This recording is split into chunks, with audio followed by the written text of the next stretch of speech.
وای ښه انسان او تا سره ښه دوست څوک دی؟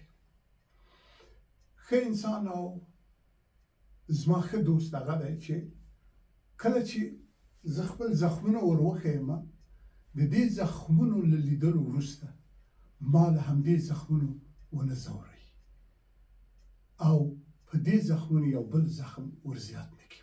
سلام قدرمن دوستانو، یوسف هیواد دوست یم له ډنمارک څخه د افغان غږ د راډیو تلویزیون چلوونکی. د خپلو ګرانو همکارانو فیض جان هوسا، اجمل جان هیواد دوست، سمون جان هیواد دوست او وږمه جان هیواد دوست سلامونه او د خپرونې د ډنمارکي ملګرو ټولو سلامونه او درناوی تاسو ته رسوو. دوی په تخنیکي چارو اخته دي او هلته نورې برخې تنظیموي. د اونۍ د یادښت برخه ده او له یو څو لنډو خبرتیاو سره به د اونۍ یادښت وړاندې کړو. قدرمن دوستانو، مخکې له دې چې د اونۍ یادښت زه یاد کړم، یو دوه درې مهم خبرونه دي، مهم هم نه دي خو ښه ده چې خبر شئ که له دې وروسته تاسو انګلستان ته له ډنمارک نه سفر کوئ نو یوه الکترونیکي ویزا پکار ده چې هغه 10 پاونډه مصرف لري. آنلاین یې کولی شئ چې ویلټوئ هغه واخلئ، کنه دا یوه الکترونیک ټریول ویزا ده. نو دا د مارچ له 15 نیټې نه وروسته نو کله که تاسو غواړئ چې سفر وکړئ انګلستان ته، داسې نشي چې بیا له میدان هوایي ډګر نه مو بیرته راوګرځي. مقصد د هغه ویزا پکار ده او دا اعلان شوی ده. له بلې خوا نه یو ډېر ښه خبر لرو، هغه دا چې په ډنمارک کې د متقاعدینو معاش نږدې 3.9% زیات شوی. مبارک، ښه ده که نه؟ نو کله کله خو به یو آیسکریم اضافه خورو که نه. نو خدای دې په افغانستان کې هم د متقاعدینو معاش همدا چې ده همدغه ورکړي، که زیات دي خو لا ښه، که نه یې همدغه چې ده ورکړي. نو ښه، خو دغه ولسي او چې ورته وایي ولسي حکومتونه او ولسواک هغه همدغه دي چې ګوره دلته په ډنمارک کې په دې فکر کوي هر کال چې دغه متقاعدین هغه څوک چې په خپل عمر یې تقاعد کړی، دلته د تقاعد عمر چې ده هغه 80 او 88 ده. ما خو شکر تقاعد وکړ، خو دا فیضه جان بیا به کال ته تقاعد کوي، کال ته نه، ډېر څو کاله وروسته. خیر، په هر صورت هغه څوک چې مخکې له وخته تقاعد کوي یا ناروغه یا یو بل کوم مشکل ولري، هغوی معاش هسې هم لږ زیات ده. خو دغه کسان چې په خپل قانوني سن باندې تقاعد کوي، د دوی په معاش کې زیاتوالی راغلی، نږدې 12,500 کېږي، پخوا 8,000 روپۍ. یعنې دا ښه خبره ده. بله خبره دا ده چې دغه د بلاک فرایډې ورځې دي، پرون شروع شوله، دا خو یوه ورځ به پخوا، اوس بیا یوه اونۍ شوله، دا توره ورځ، توره هفته شوله، بیا توره میاشت شوله. اوس ټوله میاشت یعنې ګواکې چې نرخونه کمیږي، خو رښتیا هم بیې راټیټېږي. خو پام هم اوسئ، یو قصه درته وکړم چې دلته داسې هم شوي دي چې اوس مثلا د یو جنس قیمت 200 کرونه ده، دا نو بیا 15 ورځې مخکې له دغې تورې جمعې نه 15 ورځې مخکې یا یوه یا 2 هفتې مخکې واخلي، دا قیمت له 200 نه 300 ته ورسي، بیا په دغه ورځ باندې بیرته یې راټیټ کړي، هغه 300 باندې چلیپا کش او لاندې یې ولیکي چې 200. یعنې دغه د ارزانه په داسې حال کې چې سمه صوره چالاکي کړې ده. مقصد دې ده، البته ټول نه دي داسې، خو یعنې داسې راپورونه شته چې داسې خبرې هم شوي دي. په هر صورت له هغو ناروغانو نه پوښتنه شوې ده چې دوی 99% پوښتنه چې کړې ده چې د هلیکوپټر له لارې نه دوی انتقالیږي روغتونونو ته ډېر ژر. د دې کسانو نه چې پوښتنه شوې ده په یو ټول پوښتنه کې 99% یې ویلي دي چې کور یې ودان، زمونږ ژوند دغه هلیکوپټر او دغه پیلوټانو نجات ورکړی ده. هغه پیلوټان هم ډاکټران دي، یعنې هغه هلیکوپټر کې په خپله ګرځنده او متخصصین ناست دي تر څو چې دوی روغتون ته بیایي، دوی تر مراقبت لاندې لري چې کومه ستونزه پیدا نه شي. دې ته وایي هره خبره ولا چې زو خو بیا هغه دیموکراسي ده او ولسواکي ته ولسواکي دغه د وګورئ چې یو څوک چې دغه خدمات خپل خلکو ته یو دولت یو حکومت د روغتیا وزارت تامین کی خو د خلکو ژوند اخلي لبل خوانه صاحب عرض وکم کاش کی چې زموږ وطنو کې دغه خدمات هلته دغه لارې دي جوړې کی په کابل او نور ولایت کې ځکه بیروباري کنه دومره ترانسپورت بې ځای دغه ترافیک ریاست باید د دې غم وخوري د روغتیا له وزارت سره چې که یو څوک ناروغي اخو نه رسیږي مړ کېږي یعنې دا ستونزه په کابل کې شته ده هلته وګورئ چې هر څه مهیا دي اما بیا هم هغه د هلیکوپټر له لارې چې پوه شي چې لږ د دې کار سخته ده او دا ناروغي استي بیایي بله خبره دا ده قدرمنو دوستانو چې د کوپنهاګن دا نو چندان ښه خبر نه ده د کوپنهاګن په ځینو برخو کې دغه د مرکزګرمۍ بیه لویه شوې ده تقریبا زه فکر کوم چې دا د 680,000 کورنیو د مرکزګرمیو بیه لوړېږي هغه نو بیا ورته خط راځي چې د کومو کورنیو دا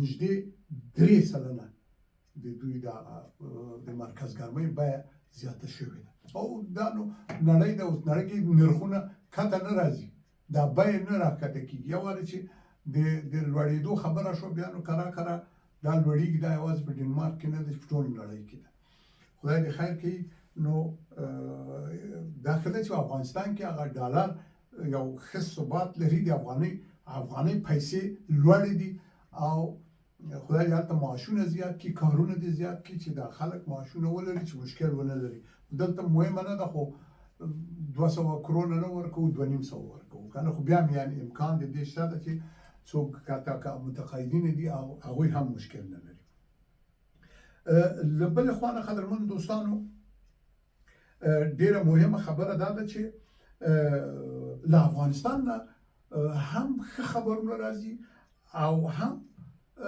چندانې ښه خبرونه نه دي دغه د روسیې د امنیت شورا رئیس سرګي شایګو چې پخوا د دفاع وزیر هم و له ډېر پخوا د افغانستان ته هم ډېر ځله راغلی هغه وخت کې چې د دوی قواوې دلته وې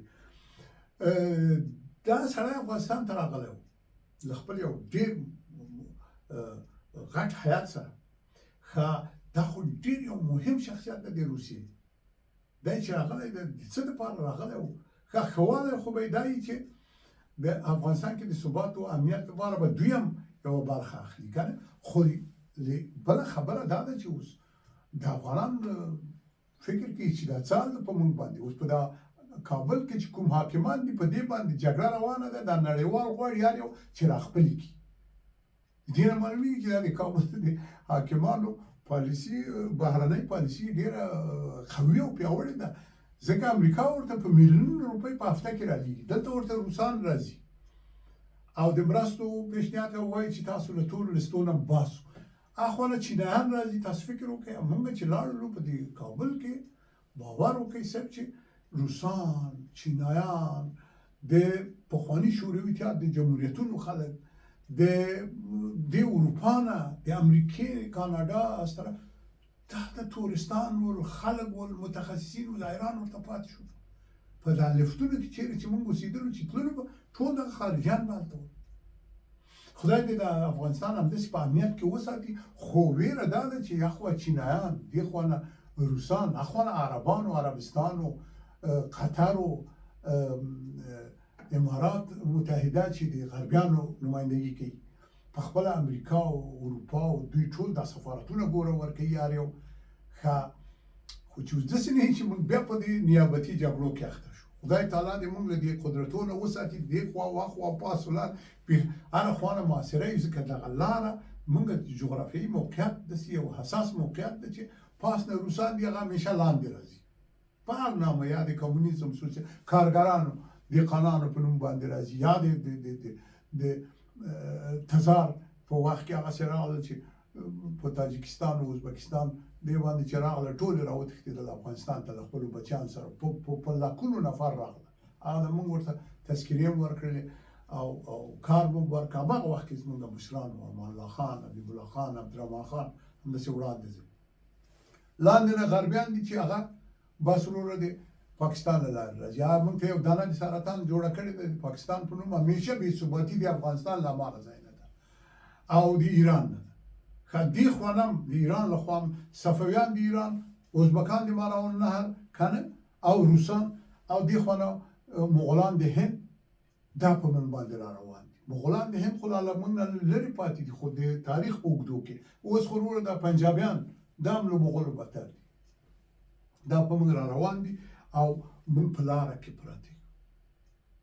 یعنې دا ډېره ستونزه. خدای تعالی دې موږ له نیابتي جګړو نور وساتي. په افغانستان کې ټول خلک ستړي دي له جګړو، په غمونو او ماتمونو کې اخته دي. هر کور کې شهیدان دي. دا زما په کور کې 4 وروڼه مې شهیدان شوي او باقي 3 وروڼه ورک دي. یو زه دلته یم، نور هیڅ نه پوهېږو. مور و پلار هم وفات شو، موږ ونه شو کولی ویګورو. وروڼه مې شهیدان شول، ما ونه لیدل. همداسې ستاسو په کور کې همداسې ده که نه؟ د هر یو افغان په کور کې دا غم ده. وبښئ دوستانو، زه دا خبرې لږ زر زر کوم چې وخت لږ ونیسي چې تاسو هم په عذاب نه شئ موږ سره. د دې جګړو نه د خدای موږ او تاسو وساتي. بله خبره دا ده چې عین دغه مشکل چې موږ لرو دا اوکراینیان هم لري. موږ خو ټوله دنیا رانه ډکه شوله په دې کډوالو مهاجرینو کې. اوس نو د اوکراینیانو په دې جګړه کې هلته د خپل وطن یې تباه کړ. دوی خو نه خو هغه مفسده مشران وې، هغوی چې میلیاردونه یې په جب کې اچولي، لکه دا زمونږ مفسدین چې ول د شر او فساد عاملین.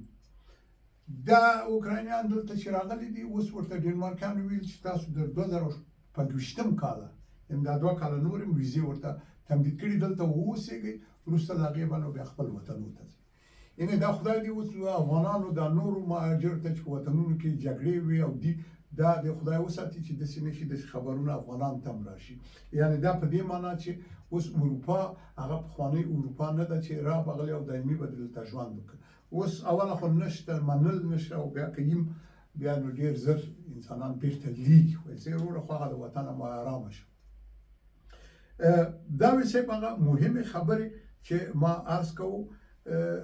هیله ده چې ستاسو هم دغه ټکو ته پام وي. قدرمن دوستانو، د اونۍ په یادښت کې یوې لنډې خبرې ته زه اشاره کوم. هغه دا چې موږ چې کابل ته تللي وو، زموږ دغه ګروپ فیضه جانه، زموږ دا زوی سمون جان وبښئ، دا هلته چې لاړو یو داسې یو مطلب ته مو پام شو چې هم ښه والی لري هم بدوالی. ښه والی د هغې دا ده چې دغه د ودونو تالارونه ښیي، دا قصرونه ښیي چې هر قدم ته ځې صاحب یو قصر ده، یو تالار ده سخته مجلله، یو ښایسته تالار چې په هره سیمه کې که کوچنۍ ده که غټې ده. یعنې باور وکړئ چې په ډنمارک کې زموږ د پاچایانو داسې قصرونه نشته. ښه دا ښه خبره ده، ښار پرې ښه ښکاري، تمدن ده، فرهنګ ده، د معمارۍ او د ودانۍ یو ښه سمبول ده. زموږ وطن پرې ډېر ښکلی ښکاري. خو خبره دا ده چې د ودونو والا جرړې باسي، ځکه چې دا تالار خو باید ډک شي د واده والا د مېلمنو نه. او هغه منیو یې چې ګوري، ډېرو کسانو موږ ته دا شکایت وکړ، موږ له نږدې نه دا ولیدل. موږ خپله خپل زوی ته سمون جان هېواد دوست ته مو چې زموږ تخنیکي همکار ده، هلته مو ورته کوژده وکړله. دا د ده کوژده و واده موږ خو ښه موږ نیکمرغه په دې چې هغه مقابل لوری ډېر شریف، ډېر نجیب منوره خلک وو. هغوی ویل وروره زړه چې په دې کور کې یې کوئ او که په دې کوټه کې دا ستاسو نکاح دغلته یو څو کسه به راوغواړو که نه، او یا یې مثلا د باندې کوو. موږ خپله هم ته علاقه درلودله چې یو هوټل کې ځای ونیسو لاړو. اما ښه ځینې کسان به دا امکان لري، خو ټول خلک خو یې نه لري. نو د دې له کبله موږ د کابل له ښاروالۍ نه، د کورنۍ چارو وزارت نه او نور هغه مؤسسات او وزارتخانې چې په دغه قصرونو او تالارونو سره سر و کار لري، دوی ته یو مقرره جوړه کړي، په دوی د دا ومني چې د خلکو ملا نور ماته نه کړي، او که نه یې ودې تړي. دا دې وتړي، هلته یو 2-3 هوټلونه د دولت جوړ کړي، یا دې په همدوی باندې یعنې داسې مقررات وضع کړي. هدف دا ده چې د واده والا د نجلۍ کورنۍ ده که د هلک کورنۍ ده چې هغوی په عذاب نشي او هغوی په اقتصادي لحاظ ضربه ونه ګوري. له بلې خوا نه خدای دې افغانانو ته انصاف ورکړي. موږ د یو چا واده ته لاړو 2 تالاره 2 نه 3 تالاره ډک شوي وو. پوښتنه وکړله چې اوس تاسو څو کسه راغوښتي؟ وایي والله موږ 1000 کسان راغوښتي وو، اوس وایم 2.5 دي. ښه نو اوس ته فکر وکړه، اوله خو 1000 کسان څونه ډېر دي چې د هر سړي له هغه 300 یا 300 نه هغه مینیو چې دته ډوډۍ د هر سړي د ډوډۍ بیه 300 روپۍ ده افغانۍ. ښه ته اوس دا حساب کړه چې 1000 نفر ته هغه وروره 2.5 ورته راغلي وو. ښه 2.5 هر سړی چې راځي وایي راځه وروره چې زوی د فلاني د زوی واده ده یا د لور واده، ځه چې زوی دوکاندار هم راکش کړي، هغه نه پوهېږم خپل همصنفي هم راکش کړي، خپل همکار هم هلته یې راولي. په دې فکر نه کوي چې دغه کورنۍ دلته دا پیسې د کومه کړي. او بل مشکل خو یې دا ده چې د ښځو برخه خو ښایي هلته یو ټنګ یو شی د ریالونه یې راخیستي دي ښځو یو هغه کوي خوشحالي، خو د نارینه‌و برخه کې بس ارام ارامي څوک هم نه وي. ښه ده د ډوډۍ وخت 9 بجې چې شي بیا نو صاحب میلمانه راشي، هماغه ډوډۍ ته راځي څه وکړي نو که دا 4 بجو نه راشي تر 9 بجو چې ډوډۍ ده تر هغه وخته هلته کښېني خو خلق یې ته تنګېږي. یعنې دغسې حال ده. یو مصروفیت د میلمنو ته هم جوړ شي، بده نه ده که داسې د موسیقي برخه یو آرامه موسیقي او څه شی بده نه ده چې دا خلک پکې مصروف شي. نو بس دغه وې زموږ خبرې قدرمن دوستانو. خدای تعالی دې افغانان او زموږ افغانستان له بدو سترګو او له بدو حالاتو نه وساتي. نور افغانان د جګړو د شر او فساد او د افغانستان د دښمنانو د حاکمیت نه توان لري او نه علاقه لري. هغوی چې د افغانستان په هویت باندې ملنډې وي، هغوی چې 200 رقمه بیرغونه پورته کړي د افغانستان تجزیه غواړي، هغو سره د افغانستان خلک نه علاقه لري او نه باید څوک موقع ورکړي. ځکه چې هسې خو موږ دا وطن په هر حالت کې موږ ته پاتې ده، زموږ وطن ده، باید وساتو. هغه ټول مسؤلیت موږ اخیستی ده او دغسې کسان په هر وخت کې موږ ته مزاحمتونه خلقوي چې افغانستان تجزیه غواړي یا د افغانستان بربادي غواړي یا وسلې ویشي یا نفرت او کرکه ویشي په خلکو کې چې بس بیا جګړې بیا د دوی د غلا او فساد لپاره زمینه برابره شي. خدای تعالی دې حاکمانو ته زموږ دا پوهه او درایت او ښه مدیریت ورکړي چې د ټولو خلکو زړونه لاسته راوړي، قانونیت له خپلو خلکو نه واخلي، له خپلو خلکو سره تعامل وکړي او له دوی نه اجازه د حاکمیت وغواړي او هغه په لویه جرګه باندې کېږي. لویه جرګه زموږ تاریخي ارزښت ده، انشاءالله چې بیرته به یې راژوندی کړي زموږ افغانان. اوس خو نشته ده. ښه وختونه هوسا بسیا او سرلوړي اوسئ.